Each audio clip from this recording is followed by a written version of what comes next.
Hello and welcome to today's webinar. I'm Jim Rosenberger, Director of the National Institute of Statistical Sciences, and I'm pleased that NISS can host this 10th webinar in our joint COPSS-NISS series on COVID-19 related data science. COPSS, the Committee of Presidents of Statistical Societies, includes ASA, ENAR, IMS, SSC, and WENAR. I want to thank Professor Shihong Lin, Chair of the Organizing Committee, and everyone who helped organize this series of webinars. And thanks to Glenn Johnson of NISS and Lingxiao Xu at Penn State and NISS, who provide technical and communication support for this series. All participants are muted, but we encourage you to put your questions during the session into the Q&A box at the bottom of the Zoom screen. Today's webinar was organized and will be moderated by Rob Dearden, Professor of Biostatistics at the University of Calgary and a member of the Organizing Committee representing the Statistics Society of Canada. He'll introduce our speaker, Professor Sir David Spiegelhalter, and moderate the Q&A at the end of the seminar. I'll now turn the webinar over to Professor Dearden. Take it away. Okay, thanks very much. So good morning or afternoon or evening, wherever you are. Welcome to this COPSS-NISS data science seminar.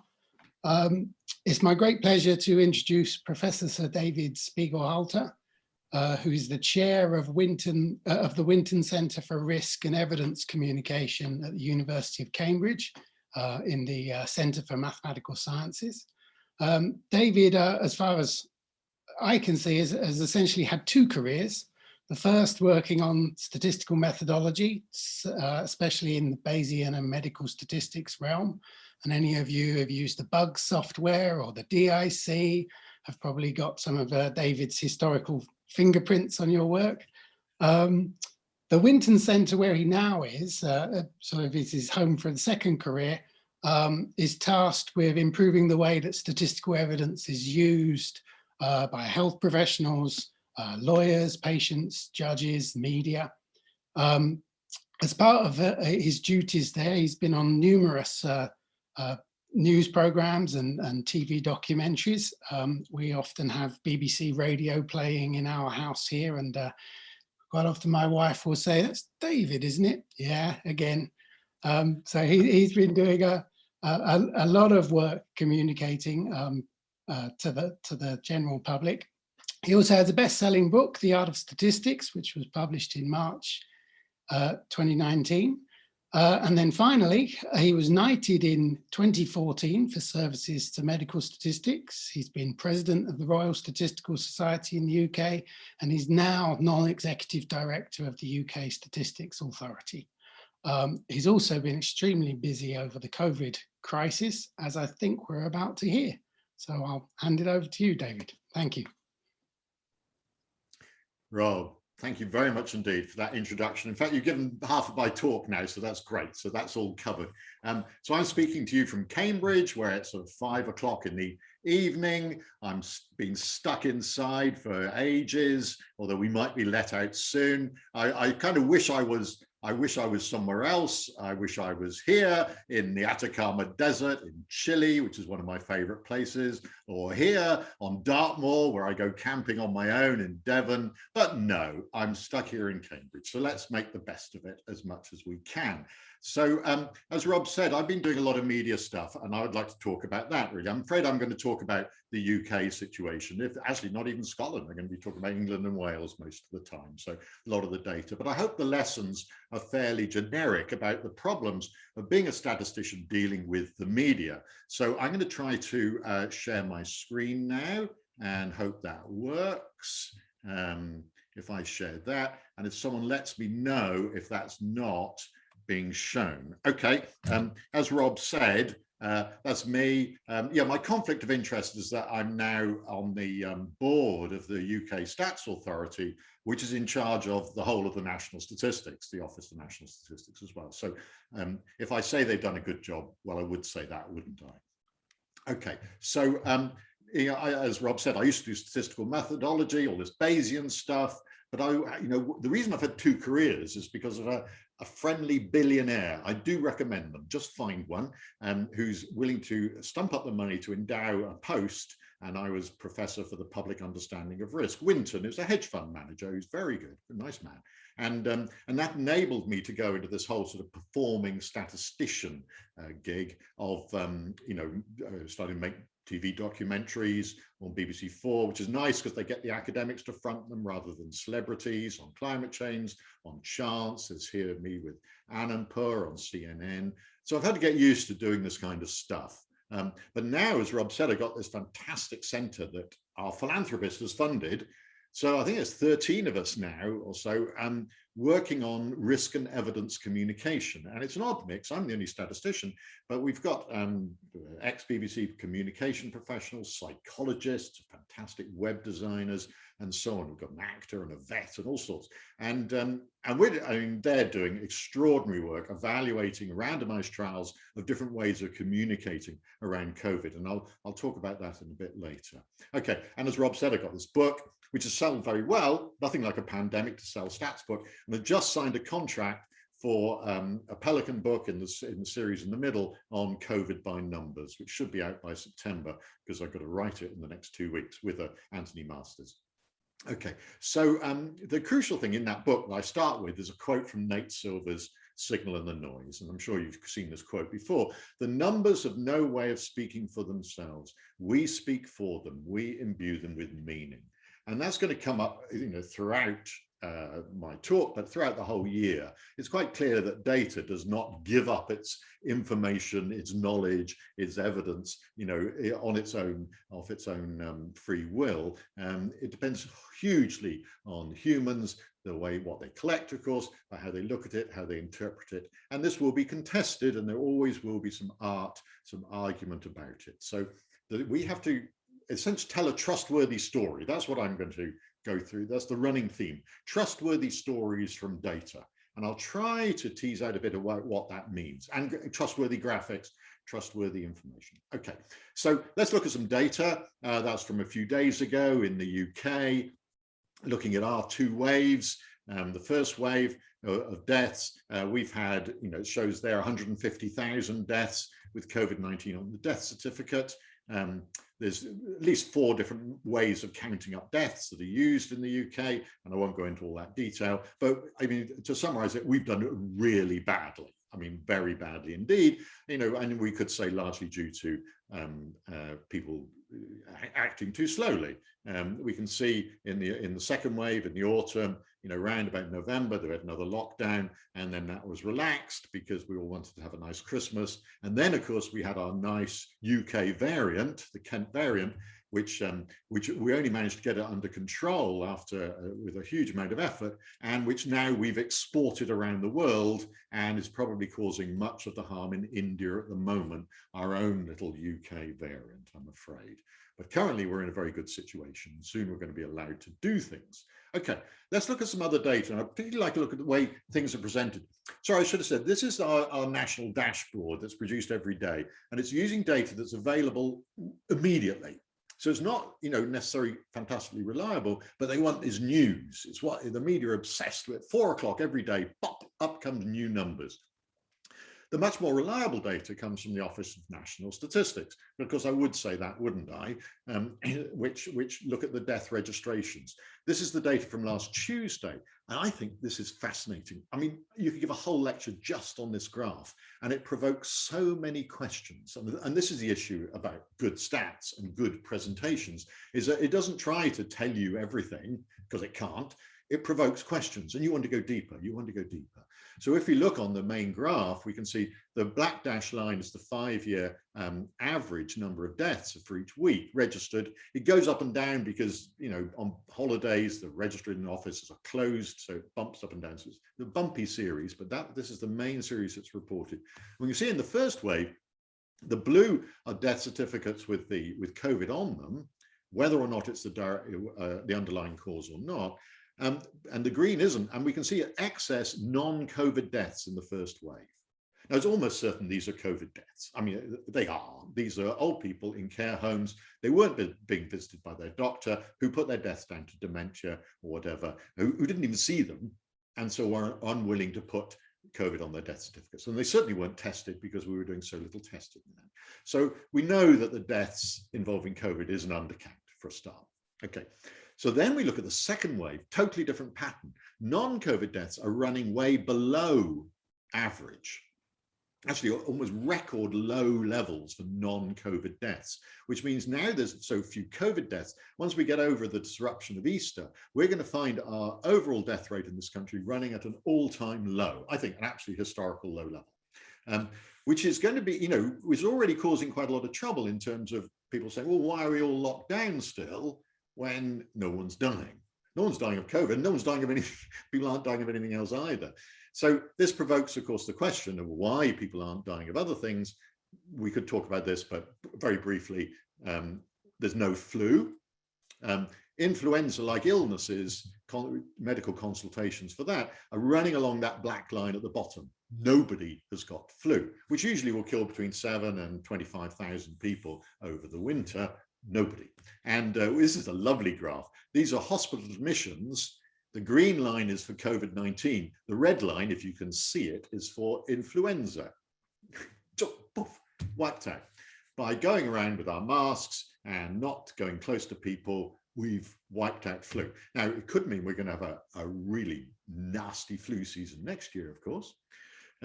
Because the other reason, we're not seeing any deaths at the moment is because of this business of mortality displacement. That these two peaks, a lot of people, the average loss of years of life is about 9 or 10 years of life lost on average, but a number of those people would have died in the following year anyway. And we're seeing those deficit now for people who have been taken early, either in the first wave or the second wave. So mortality displacement, maybe we're also seeing displacement, forwards for people who would normally have died of flu and are sitting there waiting as vulnerable people for next winter. So there's all sorts of shifts going on. Okay, let's drill down. Now I'm not sure what's happening elsewhere in the world, but this is a fascinating graph. It's a nice small multiple. I must say also, ONS have really improved their graphics, their infographics. Notice we saw the use of little explanatory arrows on the graph. Use of small multiples has really taken off, and also putting the explanation in the text of the graph. So the graph is completely self-explanatory in terms of its source, its main message, and so on. So I hope Alberto Cairo would be pleased with this, and I think this really come on just during the pandemic. Their design and the use of graphics has improved enormously. But what's interesting here in that small multiple is what's happening at homes. There's been a massive shift in where people are dying in this country, which shows no sign of changing whatsoever. That 25–30%, at one time there's 45% extra people dying at home than would normally die. People aren't dying in hospital in anything like the same way. They're dying of cancer, heart attacks and strokes. We don't know whether their lives might have been prolonged if they'd gone to hospital. We don't know the quality of these deaths. What's the end of life care like?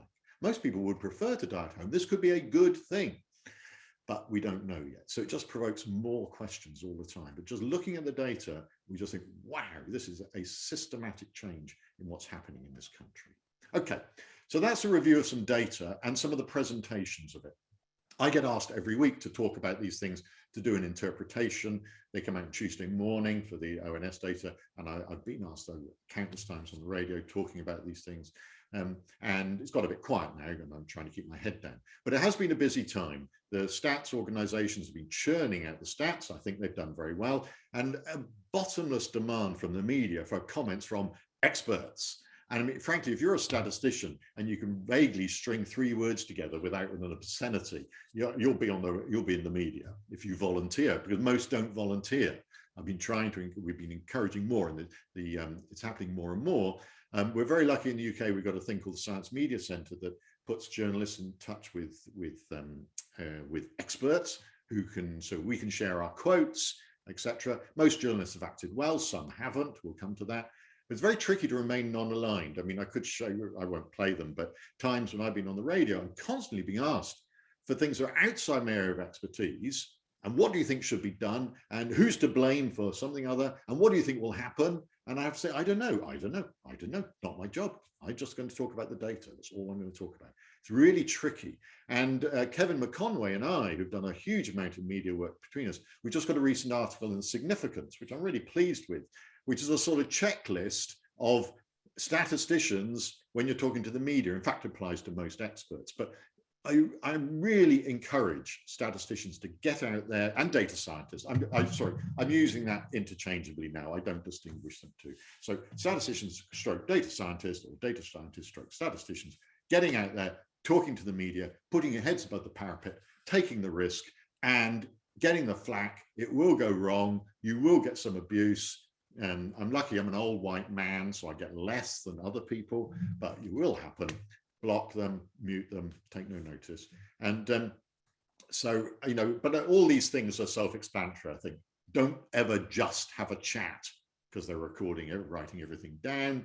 Beware of being set up. Don't be pulled into someone else's argument. Be prepared to say, I don't know, sound human, get a critical friend. And in the end, we say things will go wrong. We just had a team meeting of our group, and they're increasingly talking to the media, and one that's just been stitched up, where they had a chat and they lifted and split quotes, and she was really upset. And I said, well, okay, complain, don't ever talk to them again, and just learn, but don't stop, just carry on again, carry on going. Yeah. So learning the hard way through repeated mistakes. A year ago, I was getting far too much attention.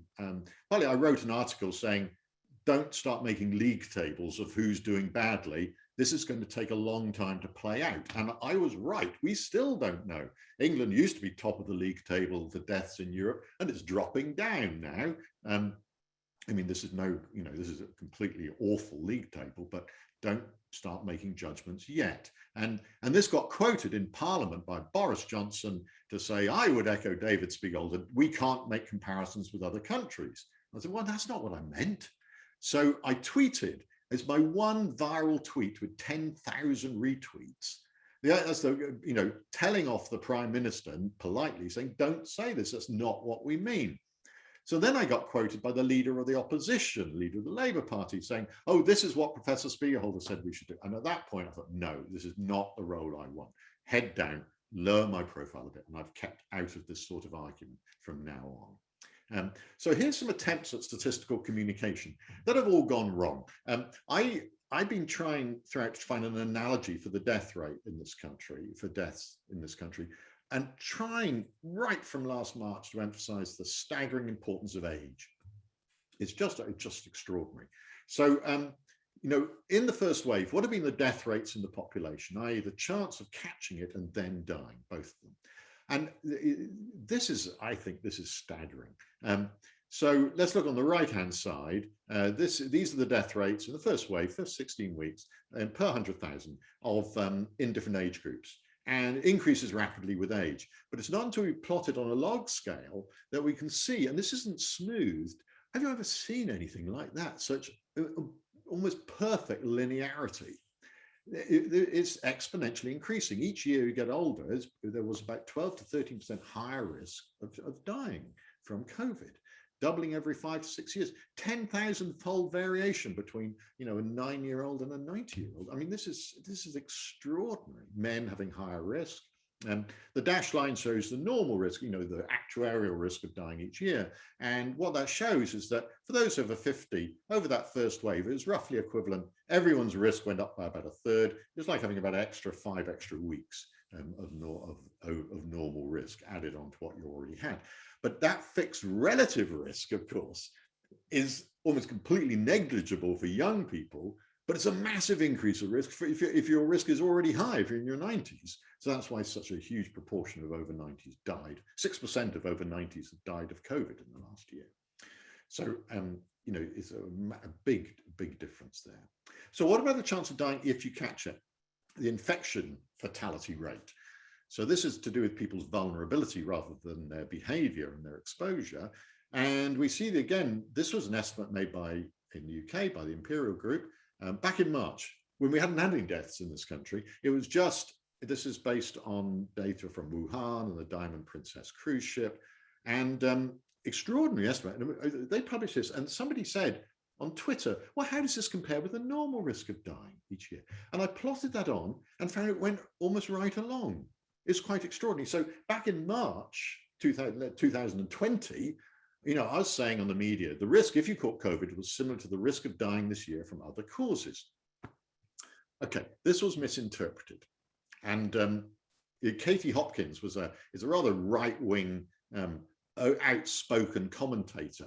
She had 1 million followers on Twitter. Then she was banned, like President Trump, she was banned from Twitter because of stuff like this, except most of it, she was also racist, etc. like that. But it wasn't because of, rubbish like this. And she said, she took a graph that the BBC had copied from me and said, corona deaths are not outpacing what is normal or usual, because she thought that, oh, well, the death rate, if you catch the virus, is about the same as the chance of dying this year.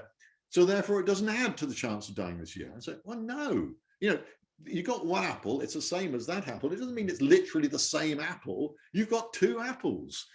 But the Sun popular paper wrote, your risk of dying is no different this year, says expert. No, I'm the expert. No. Complain, anger, complaint, headline changed, not much better, to be honest. So, total disaster. What's fascinating is that Imperial redid that analysis in October and found it abate even more. So there's this general finding that if you catch COVID, before you're vaccinated, because if you catch it when you're vaccinated, you're going to get a much milder version.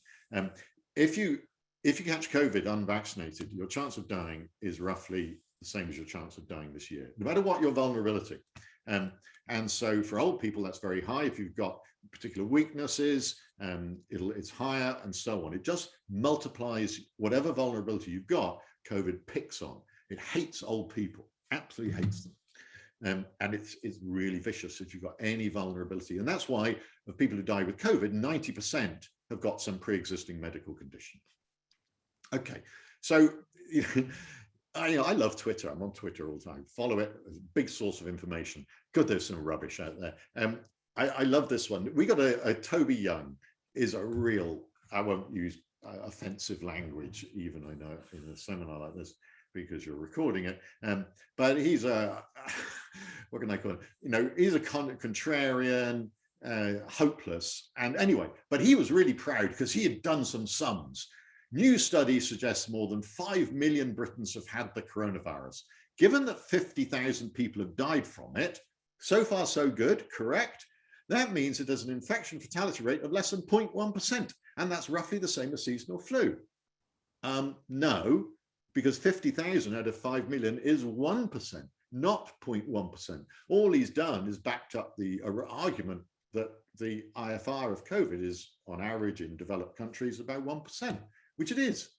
And so he's proved it, but because of his stupid sums, he's managed to destroy his own argument. Anyway, so that's kind of what happened. Because the tweet was deleted, but got it first. Get it with if you see some real awful thing on Twitter, grab it first with a screen grab, because then you could use it to get laughs in the future. Unfortunately, I can't hear anybody laughing. Okay, I'm going to go on to some serious stuff now about trust, because this is absolutely crucial. We've got a woman, Baroness Honora O'Neill, who's extraordinary authority on trust. She's a philosopher of Kant, but she's had huge influence. One of the first things, she's a philosopher of Kant. I'd never read any Kant, impossible for me, but I understand it's something about duty ethics. You look at what duties you've got rather than utilitarian ethics. So she says organizers should not be trying to just increase trust, try to be trusted. So you should try to demonstrate trustworthiness. You have a duty to do it, regardless of the consequences. You're not just trying to manipulate people to trust you. You have to demonstrate trustworthiness.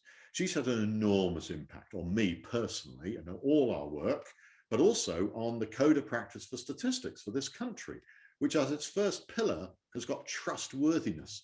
The new Scottish AI guidance for the use of AI, its #1 directive is trustworthiness. It's a really powerful idea. You have a duty to demonstrate trustworthiness. Okay, so part of demonstrating trustworthiness, and this should appeal to all statisticians and data scientists, is admitting that what we don't know, is admitting uncertainty. Now that could just be a range around a number, and that's what stats is about, trying to put a range, uncertainty around a number. But we all know that actually we're not sure if we trust the range either. So it can also include an acknowledgement of the limited quality of evidence. And this is something that our center has been pushing a lot. We're doing randomized experiments on communicating quality of evidence and uncertainty. And we've shown, and I could talk about this for ages, that trust, if you admit uncertainty, trust in the source is not reduced. Okay, now let's see what happens when people do this. We've got, the average number of people that someone will infect, and it changes. This was back in autumn. We've got 8 different teams in the country independently trying to estimate R. Now they're trying to estimate the average for the whole country. It's a great, fascinating business because they are independent. They've all got different models, but they're estimating the same quantity from roughly the same data. So the difference really is the models. Now, on that graph, the 8 left-hand colored ones are their intervals for a particular, what R is in a particular week. Now, they don't even overlap most of the time. Extraordinary. They can't all be right. So those intervals must be too narrow. Why are they so narrow? It's because they're based on assuming their models are true. But the models aren't true. We kind of know that. They may be useful, but they're not true. And in the end, they all get together on a Zoom call and cook up a joint consensus interval. And that's the one on the right. That's the one that gets published. Oh, actually, no, they all get published. Bless them. This is public. We're not quite at the time. A bit later on, we see what their disagreement was. And all I can say is I'm glad there's 8 teams doing it and not just one. But I think that shows that, we statisticians and modelers can calculate our intervals, but we shouldn't believe them. So we need something else. We need another level of uncertainty. And I think this is very much now to do with the quality and the strength of evidence. And many, many people have come to this idea. There's the grade scale used in healthcare. For climate change, they have confidence in the science, not just an estimate, their confidence in it. We've got a UK, I'm very proud of this. We've got a lot of what work centers that do evidence synthesis for different parts of public services. And so there's the Education Endowment Foundation that have got a toolkit. You can just go online, you can find all this. You've got a toolkit for different things teachers might do in the classroom. And it's like TripAdvisor for educational policies. So aspiration interventions, kind of telling the kids, yes, you can do better, you can reach the stars, you can be, whatever. Well, that, impact doesn't seem to work. It seems to be quite expensive, and the evidence is really poor anyway. The one padlock means it's poor evidence. Whereas collaborative learning, we get, what looks like reasonable impact, low cost, based on extensive evidence. So what are we going to do? So this is a very powerful idea, I think. And SAGE, our National Advisory Committee, are doing this with every bit of their guidance and estimate. They're putting a confidence in the underlying science they have in the underlying science and in their conclusions. A qualitative 5-point scale. Everything is put on a scale of low to moderate, moderate to high, or high. So wearing face coverings outdoors, which is not advised here because it's a waste of time. They got high confidence that actually it's a bit of a waste of time. However, closing places of worship, community centers, could have some impact, small impact, but actually not. It's pretty difficult and we're not quite sure. I think this is really powerful ideas, having that humility to admit you don't know. And so coming to the end now, we've got another plug for our work. I do recommend this. It's a good quick read, a commentary in Nature about rules for trustworthy evidence communication, written by a gang of us. It's actually the advisory board for our center. We just literally sat in the pub. Well, we don't meet in the pub anymore. We used to have our board meetings in the pub, and we said, we need a manifesto. Everyone else has got their list. We need a list. So we popped up with these lists and got it into Nature. And this is being taken up by quite senior levels, actually. And basically, we're saying the first thing is that we shouldn't be trying to manipulate opinion. We should be trying to inform people to make better decisions and not persuade them. We need balance, benefits and harms, but not false balance. They're not equal. We got to be upfront about uncertainties. And we have to, we put 2 of those points in there. We have to have that humility to admit when the evidence is just very poor. And the other one, which I won't talk about now, but I could talk about, we've got to get in there hard and pre-bunk the misinformation. Don't allow that to grow. Preempt the misinformation. Just on vaccines, this is not our work. This is the work the Financial Times have been doing on looking at severe COVID hospitalizations in different age groups, where those have been vaccinated, those haven't been vaccinated. So vaccines work, but you may, of course, have heard about a small little issue with the AstraZeneca COVID-19 vaccine that's caused a lot of concern in Europe with these very nasty combination of blood clots, many in the brain, and low platelets. So you've got it. So this rare, very rare combination, which have been given various names like vaccine-induced thrombolytic and thrombolysis and thrombocytopenia, I think. Anyway, I'm not sure what VIT stands for, but that's the thing. So we were asked by the regulatory authority in the UK to produce some graphics to help communicate to the media and the public about the relative harms and benefits. Now, this is a real challenge. Not that much data. There's a lot of benefits of vaccination, both to the person and the community. There are harms from vaccination in terms of side effects, both severe and mild. It depends on the group, on the age of the people and their vulnerability. It depends on how much virus is going around. If there's not much virus, there's no benefit for the vaccine particularly. It depends on, so many aspects of that we have to try to cook up into a single graphic. And we came up with this. This has proved incredibly popular. And it's been adapted now by the European Medicines Agency and all sorts of bodies that have got huge media coverage, et cetera, et cetera. And basically, it's very simple. Benefits on the left, harms on the right. Trying to pick benefits and harms, which are not the whole story at all, but just a roughly comparable severity. So we used intensive care admissions on the left, these blood clots on the right. To stratify it by different age groups, because that is a huge factor that makes a big difference for the benefits, and then do it per 100,000 people, and then have multiple graphs. I'm only going to show the low exposure risk for the different exposure risks, because that makes a massive difference as well. Basically, as you get to a high exposure risk, the right-hand side stays the same, and the left-hand side gets huge, the benefits. And when we produce that, which shows that for older people, my age, I just had my second vaccine. I got Pfizer, in fact, but I wouldn't have minded having the AstraZeneca. And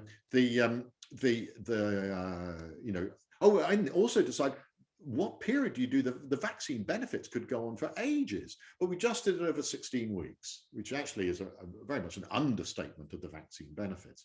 And the benefits for 60 to 69-year-olds, even over 16 weeks, hugely outweigh the tiny risk, 1 in 500,000, of getting one of these serious blood clots, roughly. That is. As you get younger, the benefits drop down really fast and the harms get much bigger, because this tends to be a thing of younger people. So by the time you get into your under 30s, just looking at one particular choice, the harms are outweighing the benefits. And actually, it's been decided that under 30s are not going to get the AstraZeneca vaccine in this country. So far, over 30s still are. It might change, we'll see. And this was very popular. And we were really blessed that when I thought they would just use this in some discussion or redraw it, they used this graphic in the main national press conference and broadcast about this decision. And fortunately, the guy who had to talk through it is Jonathan Van Tam, who's the Deputy Chief Medical Officer. And he's an excellent communicator, hugely trusted. He's been the absolute star of the last year. And he went through it, really, this is an incredibly complicated graph to explain to the general public. He went through it very slowly, very steadily, and did a fantastic job. So that, for me, he did a masterclass in communication of complex statistics. And so it was for me, it's been really quite a powerful experience. No decrease in trust in the vaccine in the UK, at least. Okay, so to conclude, data literacy, vital skill in modern life. COVID crisis couldn't have made this clearer. Statisticians and data scientists, I sort of put it ridiculous, I didn't put that in, have shown themselves to be helpful and without strong agendas. So just as a final little comment, just be careful speaking to the media, because they do listen to everything you say. I was on the Today program, the main flagship Radio 4 program in every morning. And this was before Christmas, when we thought we were still going to have a Christmas. And I said, quite rightly, raised voices could spread the virus. And my choir has been completely messed up with all this. So maybe singing may be banned, you know, and actually there was, our choir could only sing outdoors with masks, socially distanced. Fine, okay, we did it. And I said, it might be a good idea to ban family arguments, because raised voices close to each other, lack of ventilation, this is really dangerous. And this was a joke. But an hour later, there it was in the Daily Express. Christmas warning, families could be banned from arguing to prevent COVID spread, according to a leading British statistician. And I thought, yes, here's a result. This is what communicating with the media is all about.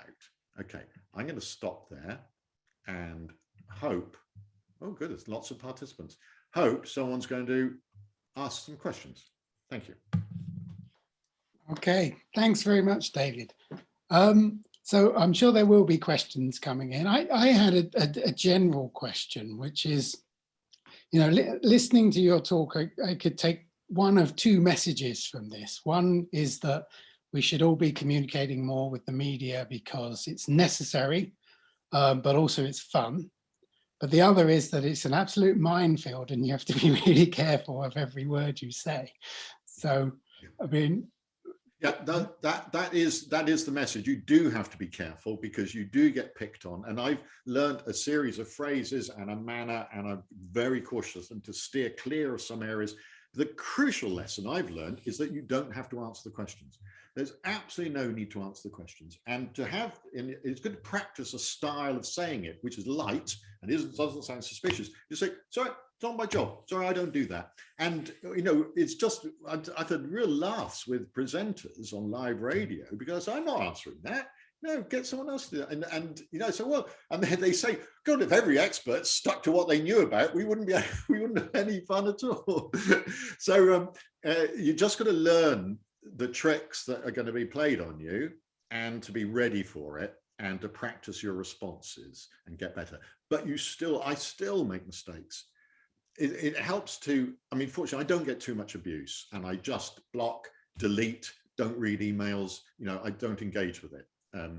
But it still can happen. You can get criticism. Yeah. Okay.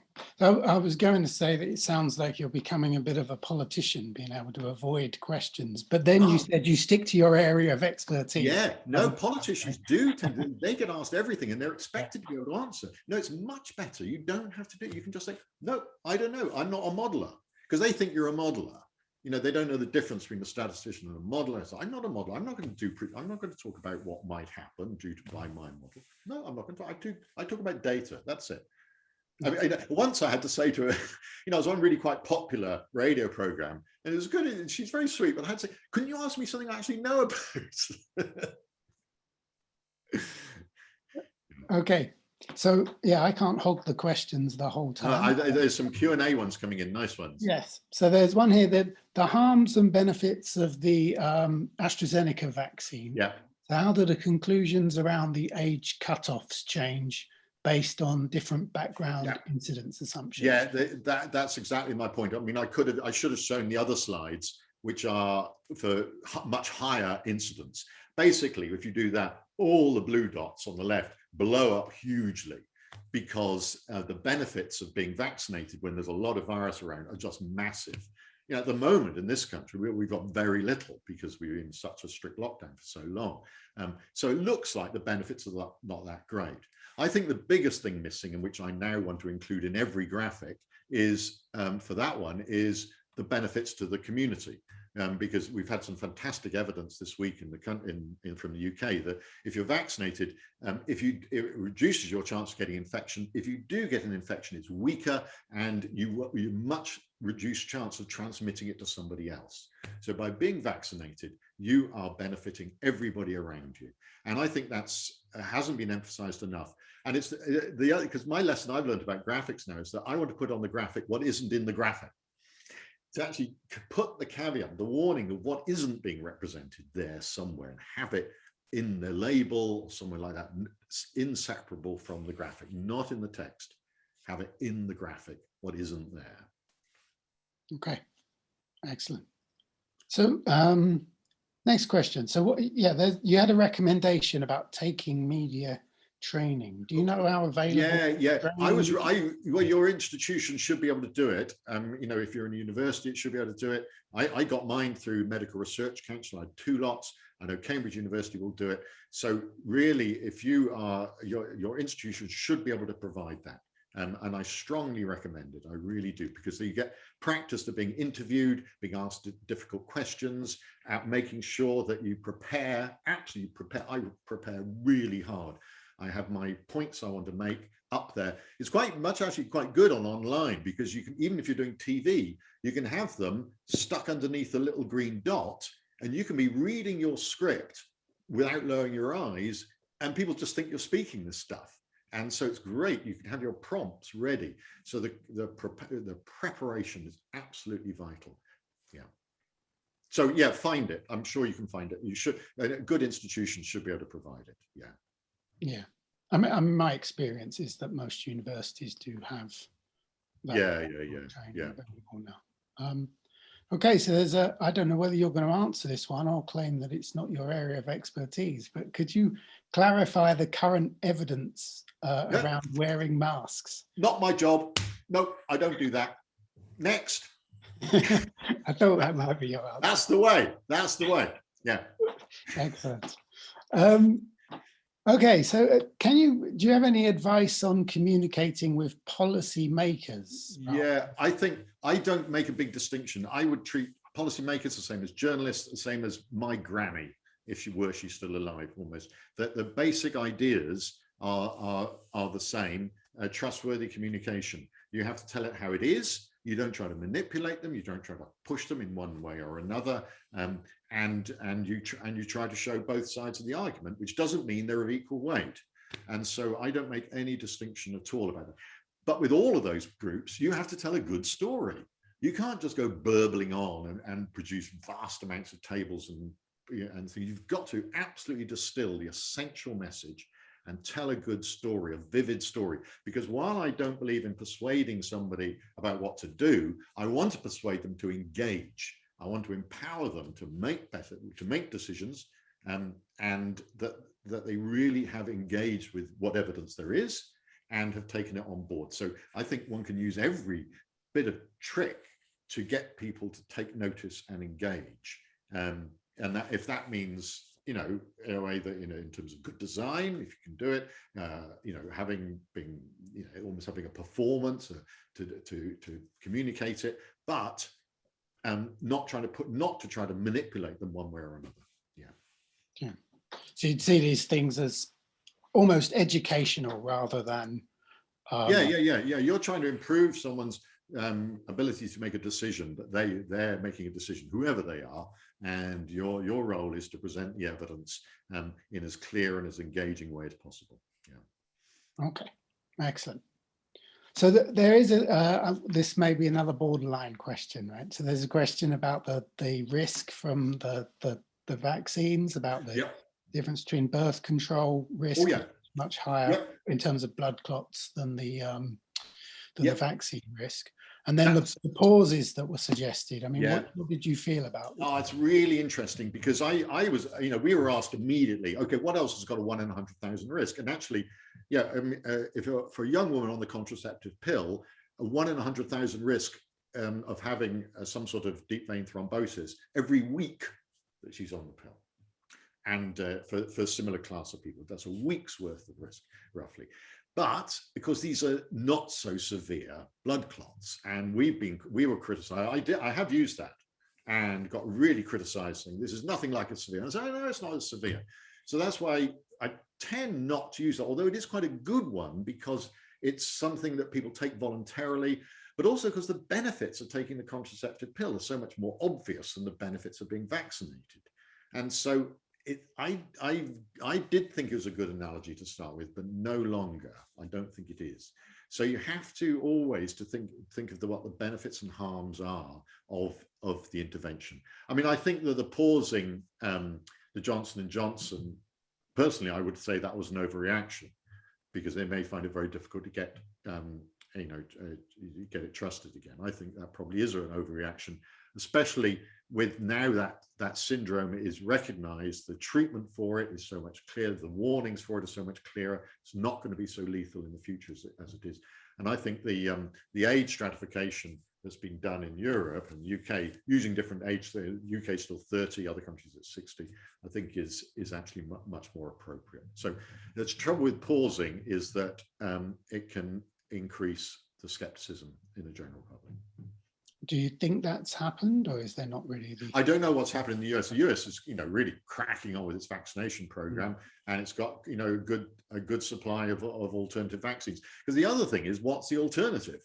Now, in India at the moment, of course they should be vaccinating everybody with if AstraZeneca's there, because it's so urgent because of the incidence and because there's no alternative.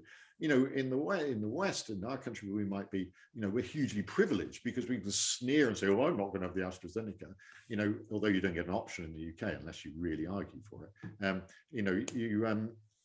going to wait for something else. I mean, in terms of their effectiveness, it doesn't really seem to be much difference at all, to be honest. Yep. Okay. So, so it's very interesting to see that the non-COVID related deaths are smaller than the expected deaths. Oh, yes, yeah. Given that, does it still make sense to study excess deaths? I've just been having that discussion, because the point is that you can have, if you've got a wave of a disease, bring a big lump, and then because of mortality displacement, it's pull deaths forward, and then there's likely to be a dip afterwards. Now, what do? Do you just look at the number of people who died from that disease, or do you look at the excess over the whole period? And I think, actually, I quite like looking at the excess, and it's quite plausible that over this year, 2021, in the UK, the excess deaths may not stand out particularly, even though we've had a bad second wave, because there's been no flu, and we're going to have a very low death rate over the summer, and so on. And so it's quite plausible that we may just look like a bad flu year. And I still think one should try to separate out and see where these deaths are coming from. But in the end, you could say that's the impact of the pandemic, and I think that's fair enough. The problem is when people say, oh, well, why did we need all those measures when we didn't have all this excess deaths, which makes me want to scream, shout, and bang their heads against the wall, metaphorically anyway, because that's like people saying, oh, the floods weren't so bad this year. Why do we need those expensive flood defenses? I think, what? But they will. People are saying it already. It's happening, and it will happen even more. Just spurn them. It's the only thing to do. Okay. Okay. So actually, that comment just off. Do you think you need a thick skin to do your job? Oh, I think so. I mean, I haven't got a very thick skin. I get very upset by criticism, so I just try not to see it.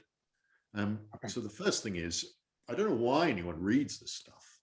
Why do people read these nasty tweets and these things like that? So just the hint of them, block them, mute them, delete every rude email as soon as they're gone. That's it. I don't want to see it. And so it helps a lot just saying I'm not going to look. But I don't like, no, I haven't got a very thick skin. In fact, I'm rather sensitive to criticism. So you need, rather than a thick skin, you need self-discipline. Well, yeah. Yeah. Okay. So next one then. So you focus in your presentation on the measures of burden, benefit, and harm. Nice one from Ruth. Yeah. Yeah. I was wondering what you thought about how well the media have done with having to report on even more complicated things like models and predictions. Yeah. Well, I mean, she mentions, the attention that's paid to the IHME models. Now, fortunately, they started getting a bit of attention in the UK right at the beginning, and many of us were so rude about them that the media stopped paying any attention to them, and that's continued. So they've had absolutely zero impact in the UK, because I think they've been not very good. Not very good at all. Curve fitting models. I don't think any of the models have done fantastically well, but the curve fitting ones I think have done very badly. And so I think that, as I said, I'm not a model, and I try to keep out. That's one of the things I keep well out of, because I'm not going to take any responsibility for the models that have been created, which I think can be useful, but they're often based on very pessimistic assumptions and so on, and they're scenarios of what might happen. They're possible scenarios, and that's all. I just wish, if you're doing proper scenario planning, you should have a range of scenarios, not just look at if everything was at its worst, this is what might happen. So I keep well clear of the discussion of the models. It'll be interesting retrospectively. I don't think they've done a fantastic job, to be honest. Yeah. Okay. Let's hope there are no modelers. Yeah, well, they may be, but then not bad. There's some the early ones by the Imperial Group, I think, were incredibly valuable, were very valuable indeed, and haven't been that. And actually, one done in July, a reasonable worst case scenario about the winter in the UK, has turned out to be rather accurate. So I think they have got better. But I'm not a model. No. Okay. So a question about combining the confidence intervals. All those intervals, they sit together on a committee and then decide it by a consensus. I don't think there's an automatic process for doing that. I'm not sure. I mean, I'm not on that committee. So, and I should know that. I must check whether, first of all, they run it through some linear opinion pool, which is what I would do. I'd treat those as individual opinions, put it through a linear opinion pool. And I'm not sure whether they do that first formally, but in the end they decide on a consensus. Yeah. Okay.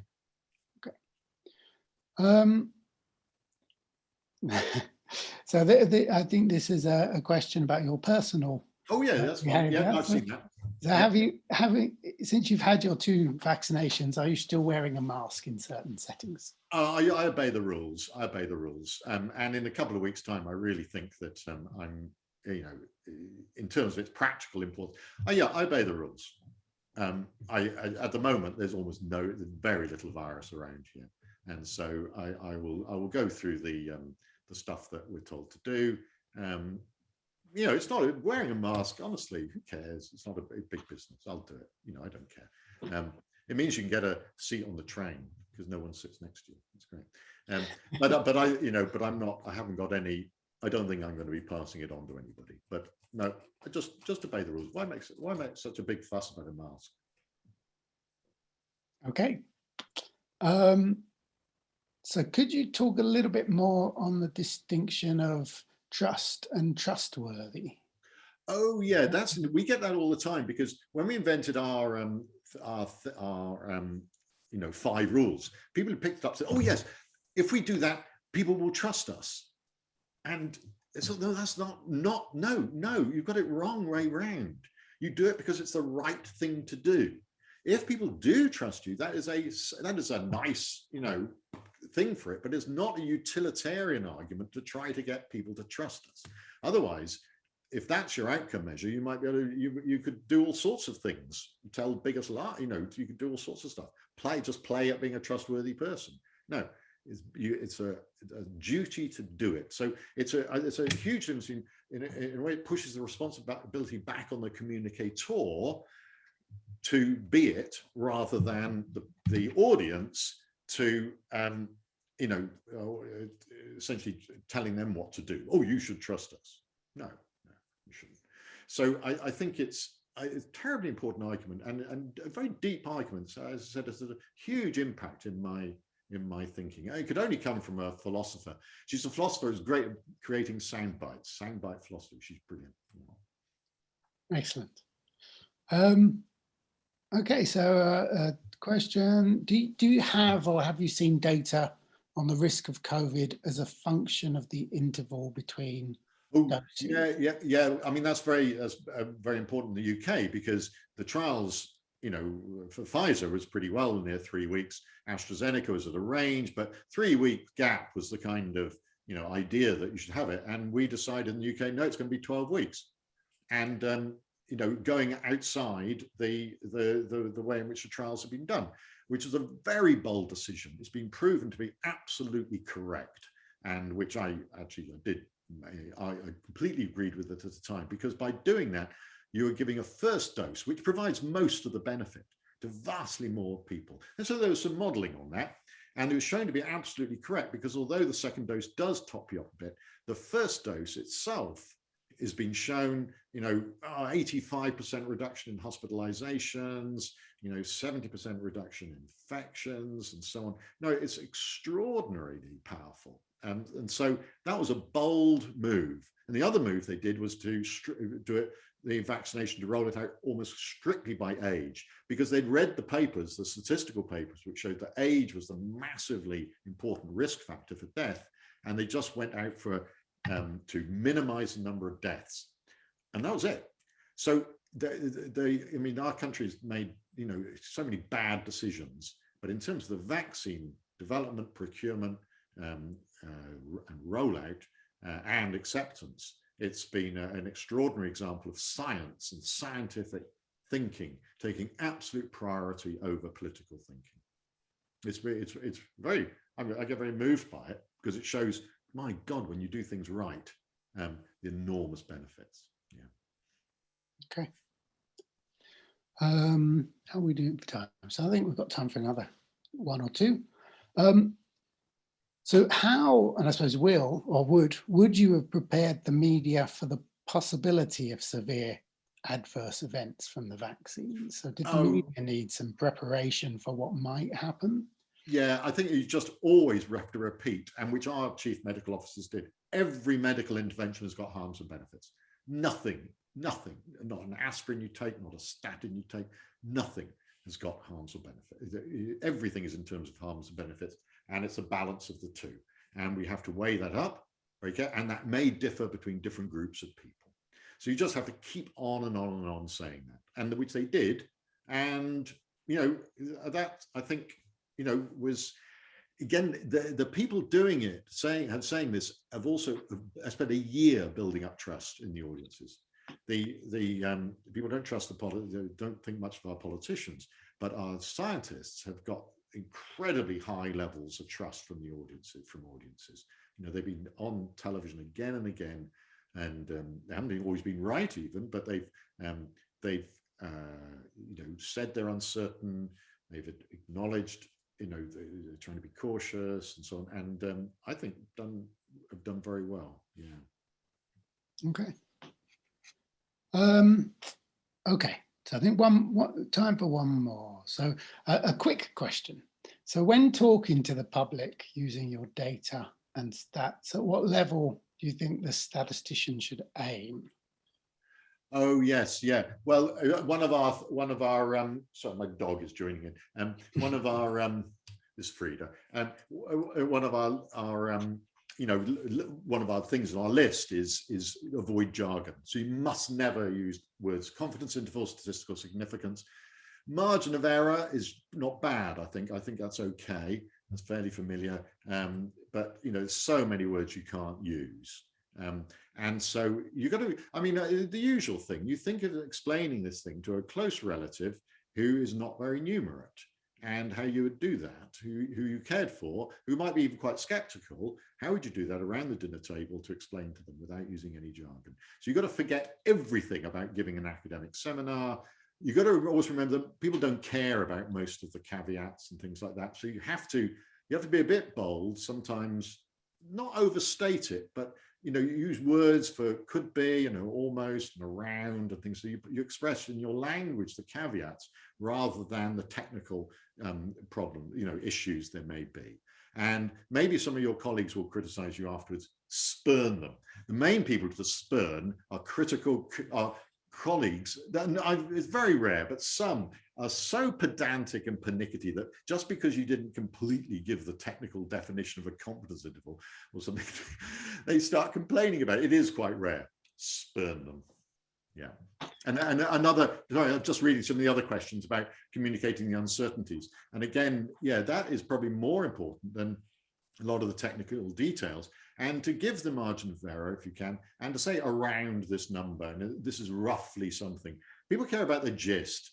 People never remember the actual numbers for a start. They just, as I said, people don't even remember what you said. They remember how you made them feel. And so the crucial thing is to give the gist of the argument that tells the story and it gets over the points you want to get over. And that are reliable, things that you feel that is good that people understand. And the other thing I really must say is that people love it if they feel you have helped them understand something and that you haven't got an agenda. You're not trying to argue them or bully them into thinking something, that you just have got their own interests at heart, and you genuinely want them to understand things a bit better. People love that. They love it. I have so many nice messages back, because that's the line I've been trying to take for a year, because I got no agenda apart from getting people to understand and listen. And so people absolutely love it. And so I think that's a great role for this whole profession of statistics and data scientists. That's what we do.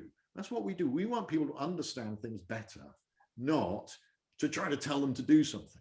And that is an honorable is a word I increasingly use for our profession. It's an honorable profession, and that we should be really proud of being part of it. Excellent. Well, that's a suitably positive, uplifting moment to finish, I think, because we are over time now.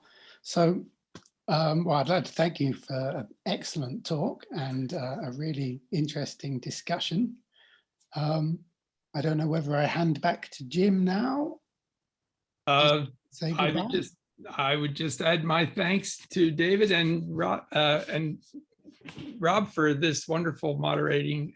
And I know there are more questions, but yeah, great questions. Sorry about it. Sorry, we got through quite a few. Thank you very much, and thanks the audience for joining us. And we'll be back in 2 weeks.